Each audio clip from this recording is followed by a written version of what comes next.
ไปเลยน่าจะไปใส่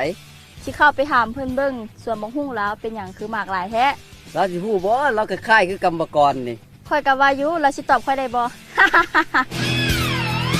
น้องชาย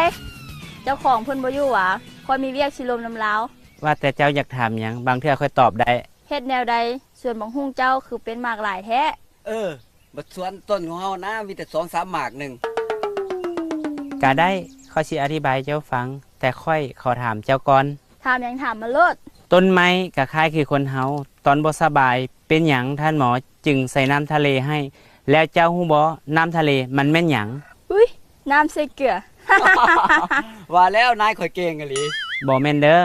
น้ำทะเลมีส่วนประกอบของเกลือแร่ต่างๆเมื่อคนเฮาได้รับสารพวกนี้ไปแล้วสิได้สดชื่นมีแฮงเฮ็ดให้ผู้ป่วยฟื้นตัวไวขึ้นส่วนประกอบของน้ำทะเลประกอบด้วยโซเดียมคลอไรด์ไบคาร์บอเนตและฟอสเฟตส่วนต้นไม้หรือพืชต่างๆก็คือกันเฮาบ่ฮู้ดอกว่าต้นใดบ่สบายเพราะมันบ่มีปากต้นใดแข็งแรงก็ให้มากให้ผลหลายต้นใดที่บ่แข็งแรงก็ให้มากให้ผลน้อยแต่ส่วนหลายบ่มักสมบูรณ์กันทั้งส่วนเลย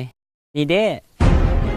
เฟอร์โตพัดสารอาหารหลักของพืชที่ให้ธาตุอาหาร13ชนิดประกอบด้วยมหาสารอาหารหลักแม่นไนโตรเจนฟอสฟอรัสโพแทสเซียมมหาสารอาหารรองแม่นแคลเซียมแมกนีเซียมและซิลิคอนจุลสารอาหารแม่นโบรอนคลอรินแมงกานีสเหล็กสังกะสีทองแดงและโมลิบดินัม